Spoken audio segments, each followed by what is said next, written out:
Okay, so happy Thanksgiving, everybody. Where did I put my phone? I want to make sure that this is actually going out over the internet. Yep, here we go. Got a picture of me on there. Make sure the volume's turned down. And while I'm thinking about it, make sure that you like and subscribe if you're enjoying this content. And who wouldn't be? It's this old gray-bearded bald guy sitting on a couch talking about action figures. So, what? Who could ask for anything more? I'm sure there's nothing more interesting on the internet than that. So, anyway, we opened on the last episode the so-called original sketch version of Michelangelo. And as I pointed out, and as we can see again on this picture, that was not the original sketch of a Ninja Turtle. That's the original sketch of the Ninja Turtle. And then that was Kevin Eastman. And then Peter Laird thought it was so funny, he decided to do his own version. And then they decided to do a whole team of them. And that is why it's called the original sketch, because this is the first time they drew all four of them together. So technically, it's the original sketch in that regard. Hang on a second. I'm printing something out and it sounds weird. Yeah, I'm just going to do it later. I'm just going to figure it out later. It's not sticking to the pad right. I'll figure it out later. Not a big deal. So anyway, they were so amused by that, they decided to draw an entire team of Ninja Turtles. And I believe it was Peter Laird who was like, how about Teenage Mutant Ninja Turtles? Mutant explains why they're anthropomorphic, and teenagers because why the hell not? I'm guessing maybe it was in reference to the New Mutants or New Teen Titans or any number of comic books about teenage heroes at that time. But I know they were into X-Men. That's where mutants came from. And I know they were into Daredevil. That's where a lot of stuff came from. But we opened Michelangelo yesterday and talked about some of the quirks of this particular design. And a lot of those are going to carry over into Donatello. So I can't wait to get this guy opened up. We already talked about the packaging somewhat, but we'll give you a quick overview. There's all four of the boys together. Collect all four to recreate the iconic sketch. They all have a little piece of the base. There's Donatello by himself, and it says Donatello figure based on the original sketch. It includes original sketch, reprint, and display stand. And on the back here, birth of the Ninja Turtles. Long ago in Dover, New Hampshire, two upstart comic book artists passed the time making each other laugh. Kevin Eastman sketched an unlikely combination of ninja and turtle, and Peter Laird answered back with his own version. Before long, a new sketch emerged of all four teenage brothers ready for action, and the rest, as they say, is history. Now, I got this set off of Amazon, and I got a really good deal on it, because I only paid like $25 for it, and I already had gift cards, so I basically got this for free. So you can still find it on Amazon, but it's now at a much higher price. It's like $55. But I still feel like this is a good deal for $55 if you can get it. So they all came together in this big box, the Teenage Mutant Ninja Turtles. I don't think I showed it on the last episode, but you can see Teenage Mutant Ninja Turtles Original Sketch Turtles 4-pack. Contains Leonardo, Donatello, Michelangelo, Raphael, and one comic book. This is a set. Do not open. Oops. I guess I skipped reading that part, didn't I? But as noted, it did come with a comic book, and I did not talk about the comic book on the last episode. And the reason should be obvious, is that this comic book is Donatello, #1 in a one-issue micro series, Donatello Teenage Mutant Ninja Turtle. And all four of the boys got their own individual one-shot. I kind of feel like, as far as like the overall storyline goes, Raphael and Leonardo had the most important ones, because Raphael's introduced Casey Jones, one of the most important supporting characters in the Ninja Turtle franchise, and Leonardo's led into the whole big New Hampshire storyline, and then the return to New York, and it was adapted into the movie and also the Nickelodeon cartoon series, the 2012, the good one, the 2012 Nickelodeon cartoon series. And that's with the return of the Shredder, which was pretty important.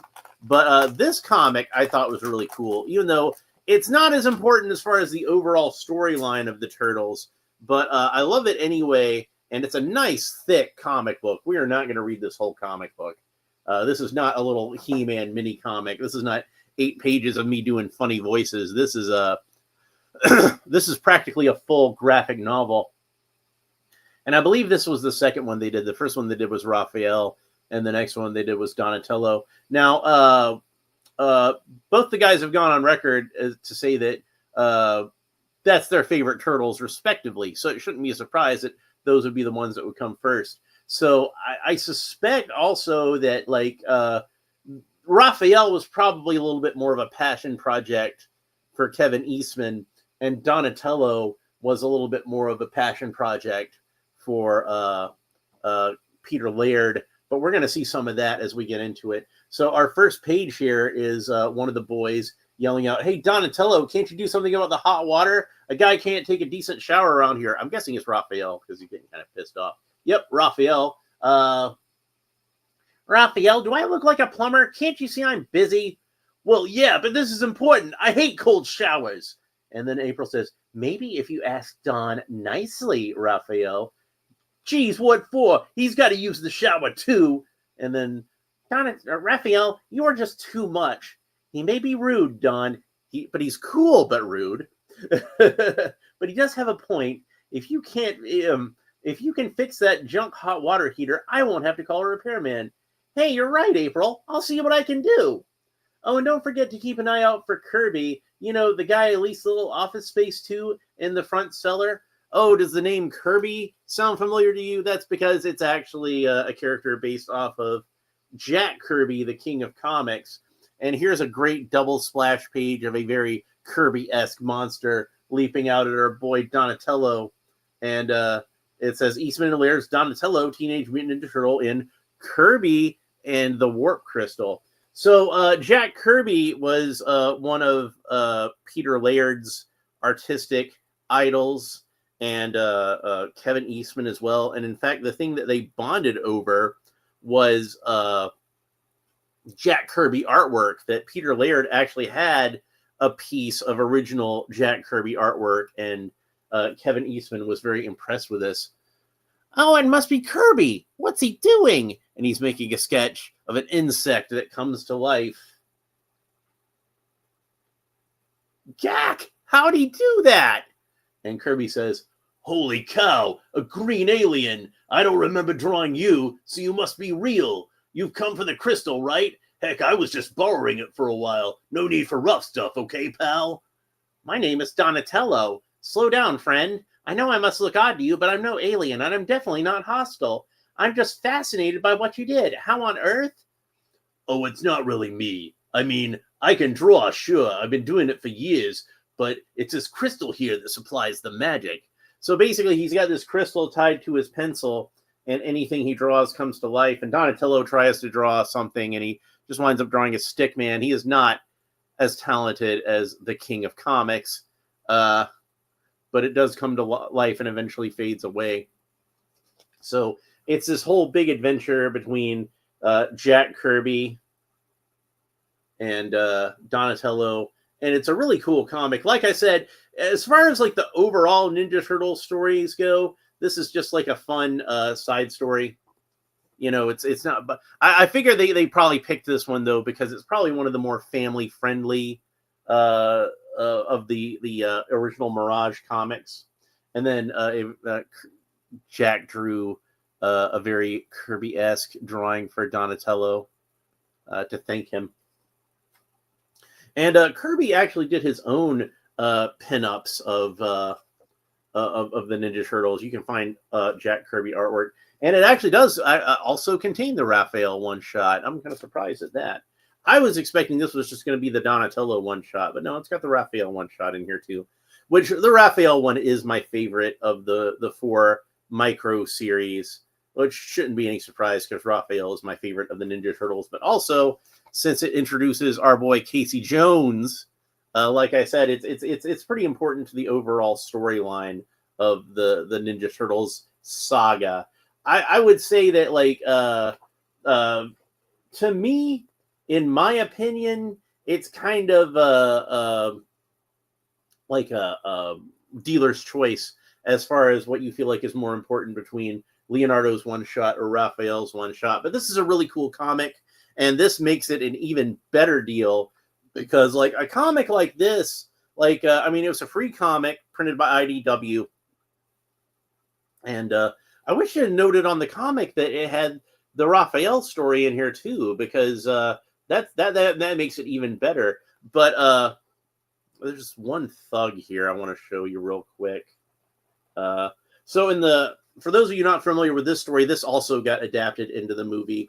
Again, another reason why it's important. But we got a sparring scene between Raphael and Michelangelo, and Michelangelo actually manages to beat Raphael because he's the first to fall. But Raphael can't accept defeat, and he's so angry he's about to beat his head in with a wrench. And Leonardo pulls him off of him. Raphael, have you lost your mind? Leo, Mike, you could have killed him. You could have killed Mike if you'd have hit him with this. Raphael, we're all tense. Splinter's gone. We're living in a strange new place, and you can't fly off the handle like that. Leo, now get out of here and cool off. Leo, did you see his eyes? Go! And a lot of times Raphael will storm off, but this time he's actually kicked out. What's wrong with me? Mike's my best pal. What happened to me back there? It's like something went blank. All I could feel was intense anger. He's got a lot of pent-up anger for his being a mutant ninja turtle. So he's running around getting out the stress, and we see Casey here working out, watching bad cop shows like Peter Laird used to. One of the inspirations for this character used to drive Kevin Eastman nuts, and he decides he's gonna take the law into his own hands and become a vigilante crime fighter. And so you see him running along the rooftops, and they both encounter these muggers at the same time, accosting this lovely young lady. And and if you look at the muggers, it's kind of funny. This is Kevin Eastman and Peter Laird. They drew themselves into the comic strip, gave themselves their own little cameo there as the muggers. So they're getting beat to a pulp by Casey Jones. And I'm supposing it's also because of what Raphael has just gone through. He's a little sensitive to this. So when he sees Casey wailing on these thugs, he's like, you can't do that. You'll kill them. And Casey's like, BFD, man. And they wind up fighting. So it's very similar, again, to the scene that's in the movie. It's a little more brief in the movie. It goes on for a bit longer in the comic book. And then at the end of it, Casey and Raphael wind up coming to terms with each other. And then they run across some other mugging, and they both team up to go take out the muggers. So that's how they become friends in the comic book. In the movie, they change things up a little bit with that and the Leonardo story.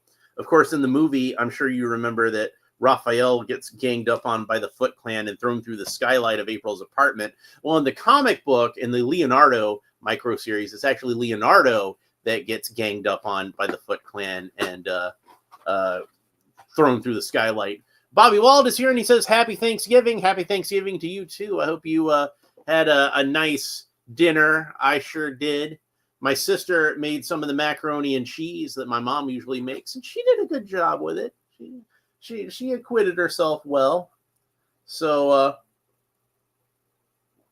I guess my mom taught her well. The cheese on the top. It's nice and crispy. I asked her if she even ran the broiler over it. It was so crispy. It was good, but she didn't. She just baked it. So anyway, so here we go with the finally getting to the action figure opening part of the action figure unboxing video. So I talked about the comic book for 15 minutes practically, but yeah, you can see that much like with our previous, and I actually have my original vintage Donatello with me. Much like with the previous Michelangelo figure, they've got Donatello colored in a very similar manner to that original figure. So, and I'm going to point out again for those of you out there in the audience, this is not the original belt that came on Donatello. It's a wacky action belt, but at least he has a belt. And this is not the original Donatello staff. That's one that came with a bootleg movie Star Turtle. And he came with 2 bow staffs like most vintage Donatello figures come with. And he doesn't really need to have 2 bow staffs, does he? So I gave one of the bow staffs to the vintage Donatello figure that I have. So anyway, here's the little print of the sketch that we have again. I'm going to wind up having 4 of these things since I bought 4 figures. And then a little blister inside with our figure. And then underneath that, we've got the base of the figure. And as I understand it, Michelangelo and Leonardo are the only ones that come with a unique base, because Mikey goes in the back and Leo goes in the front. And I didn't point out this with Michelangelo, but his does this too. You can see how it actually has kind of etched in the bottom Raph and Don, so that the factory knows which one to pack this with. And Michelangelo's says Mikey at the bottom, and Leonardo says Leo at the bottom. But I didn't think this showed it off when I was opening up Michelangelo. So, oh well, there you go. We got it now. And then again, the mutagen ooze, molded in neon green plastic, and that's supposed to act as a stand for the sketch. Lone Dragon is here and says, Mikey's a backdoor guy, huh? Well, I'm not gonna judge him, man. He's a mutant turtle, so you know he's just gonna he's gonna do what a mutant turtle do. So it's held, the bow staff is held in here with a rubber tab, and it's being kind of a pain to get. So, but I can just slide it out. Why didn't I just do that before? We'll talk a little bit more about that in a second. I just want to get the figure free from this bubble, and he's got rubber tabs around each of his shins, each of his cankles, and rubber tabs around each of his elbows. And I think this one might be a little easier to get from the back. So why don't I do that? I think that's all of them. I think it's just those 4. So let's see if I can get Donatello out the package now. There we go. So Donatello, much like the original Donatello, he's got that sort of a very, very tannish green. This one is even less green than the original Donatello. He's almost brown. But I do think that the color does work really well with the purple. I think that it does make a nice contrast. But they wanted the Ninja Turtles to look as different as possible, because they didn't want parents to be like, no, you've already got the Ninja Turtle. Well, this is a different one. So that's why they got rid of the red masks. They don't have red masks anymore. They have purple or blue or orange, or Raphael still has his red mask. So I figure Raphael was the one that held out. It's like, no way, I'm not changing my mask color to anything. I'm sticking with the red one. It works for me. So anyway, and you can notice, like with Michelangelo that we opened the other day, he does not have a belt, but he does have a bandolier type strap around his chest. And you can see that does have a little holster to hold his bow staff. We'll get to that in a second. And like, again, with Michelangelo, he does not really have the full Ninja Turtle uniform yet, because he does not have any knee pads, and he doesn't have any wristbands. Like Michelangelo had wristbands. This guy does not. But again, if we look at the original sketch, we can't really see Donatello's wrists very well. So maybe he wasn't wearing wristbands. But he does have elbow pads, doesn't have knee pads, doesn't have a belt. I can't even tell if he's got this bandolier thing that he's wearing in the figure. But I figure they probably put that in there because even if you can't see it, you can still pretend it's there in the sketch. He obviously doesn't have a belt, but they probably wanted to give him some way to store the bow staff when he wasn't using it. So that's probably where they came from with that. Lone Dragon says, Raph wore an all-black suit instead of a mask and whatnot in the Archie comics for a while. Yeah, that's true. That was his wrestling outfit, and then like he kept it for stealth reasons. Is the reason why he kept that in the and NECA actually made a figure of that, but it's in a big 4-pack that's like too expensive for me to buy. So looking at this bow staff, it's a little unusual compared to some of the other bow staffs that we've gotten, because most bow staffs have the wrapping, as we can see on this, which is a remold of the original version, but it's not the original version. Again, want to have that in there as a disclaimer. This is not the original bow staff that came with this figure. This is a bootleg, but you can still see that like the wraps are around the middle, but this one, the wraps are kind of closer to one end of it. And again, that's how it's drawn in this sketch. So, and he's holding it directly in front of him. So, Lone Dragon said, for a while, none of the turtles had a red mask. Yeah, there you go. So, but yeah, like I do remember those Archie comics.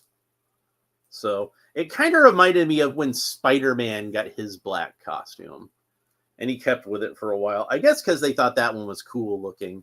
Most of the rest of the Ninja Turtles got rid of their wrestling costumes pretty quick. They stuck around for a while. So I'm trying to get him to be holding the bow staff like directly in front of him, like in the sketch. It's a very vertical picture, but you can see he's holding it like straight up and down, like completely straight up and down. I think that's about the best I can get with that. So, but I'm going to want to have him be as close to in this sketch as possible, because I do want to take that picture eventually. Now, the way that he's posed, and you can see his legs are like really close together there, but that's about as close together as I can get the legs in terms of the figure. There's kind of an awkwardness to his stance in this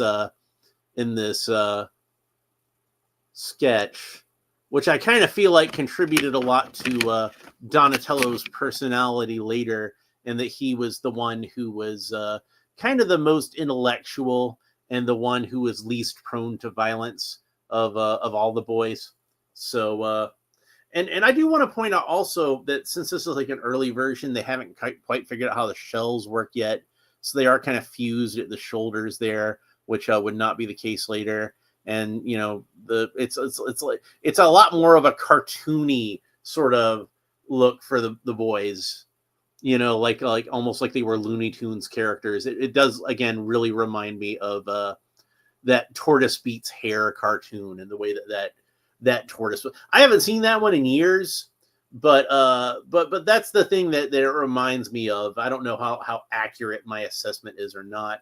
But going back again to compare to the original figure, Donatello's purple on this figure is a little more on the blue side of purple, and you can see it's a bit darker, whereas this one's a little more sort of like on the reddish side of purple and a little lighter. But I do think that it goes really well together with the skin tone, and I think he's a nice looking action figure. So I'm going to take the staff out of his hand so that we can talk about the articulation. And we went over the articulation on Michelangelo on the last episode, so I don't think there's going to be any surprises here. But we'll go ahead and talk about it anyway. So Donatello can only look up about that far. He can look down about that far. He's got a great range of motion for looking down. And he can't really tilt his head quizzically from side to side because it's kind of on a hinge here. It's not like a true ball joint. There's like hinge here, and then it rotates all the way around. So, and then Donatello has a slightly different facial expression from what Michelangelo has, because you can see his mouth is like not quite open as wide on this side and open a bit wider on the other side. And again, that's kind of how some of the early Ninja Turtles figures were done, but not the original Donatello. He was gritting his teeth equally the same on both sides, but Leonardo was more sort of, snarling out of one side of his mouth, and Michelangelo was more sort of snarling out of the other side of his mouth. But I think the reason that they changed it up was, again, because of the way it's drawn in the sketch. They want to give different facial expressions to the turtles, and we can only really see half of Donatello's face and half of Leonardo's face, which, we'll talk about in the next episode. So those were the ones that got kind of the half snarl, like the Elvis lip curl. Uh-huh. But yeah, and Raphael and Michelangelo, since we can see their full faces in the sketch, they didn't get that. But the articulation, like I mentioned before, is actually really good on these, but it is kind of hampered by the anatomy of the characters. They got skinny little arms and skinny little legs and huge hands and huge feet. So while these arms do rotate all the way around, his ginormous hands are going to kind of bump into his head, and he's going to face palm like that. So you do kind of have to. While it does rotate all the way around, it's just going to bump into stuff. That's just going to happen. And then the arms raise all the way up to the sides, like all the way up to the sides. If I bend his head down, like they can almost touch. So this is what I'm talking about when I say it's really good articulation, but just the awkwardness of the anatomy kind of hampers it. It's probably a good thing they redesigned these boys to fit with the action a little bit more by issue number 1, because the vintage Ninja Turtle figures made for much better action figures, I think, because of that. Anyway, he's got about 90 degrees of articulation at the elbow, and then that rotates all the way around, but it's at a little bit of an angle because, of course, the elbow pad and then the wrists rotate all the way around.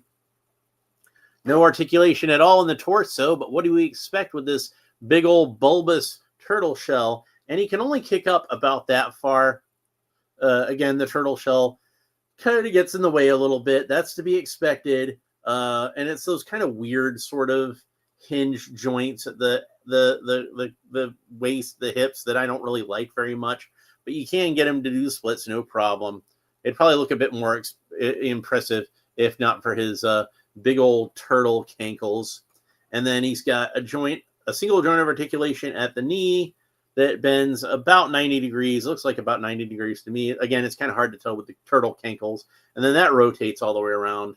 And again, I've pointed this out on the Michelangelo figure. One of the things that's most disappointing to me about these figures is the feet are hollowed out because they were just trying to save money on plastic, and it just looks kind of cheap and chintzy. And I think that these figures deserved a little more respect, considering how this was based on that classic sketch. I think they probably should have put a little more effort into making them look a little more classy. And if I haven't mentioned it before, he does still have his turtle tail, which most Ninja Turtles action figures do not have these days, because if you look at it from the wrong angle, it could look like a completely different part of his anatomy, and not a part that parents would want to have on their children's action figures. So that's that's why the turtles don't have tails anymore. So anyway, I'm going to try to get him again into this pose to get him to look as much like what he looks like in that sketch as possible. When I take a picture of all of them together at the end, I want to be able to have them looking as close to this pose as possible. And you know what I did? I messed up because I got the left hand on top, and it should be the right hand on top. Oh well, paying too much attention to everything else, I suppose. So now I gotta get it set up all over again. And I got his arm upside down. That's probably gonna help if I have his arm right side up. Okay. Alrighty, so we're gonna get that inserted. I got the bow staff going the wrong way now. Yeah, well.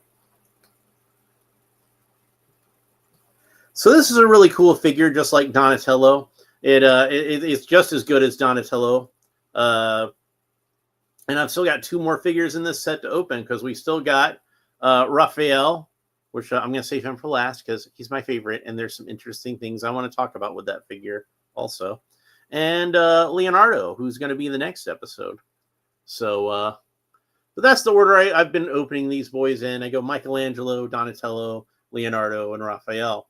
But yeah, that's about as close as I think I can get to him in the pose that we see on the sketch. This is not exact. He should have his knuckles more facing towards the front of the camera on his right hand, and it's really more facing like that.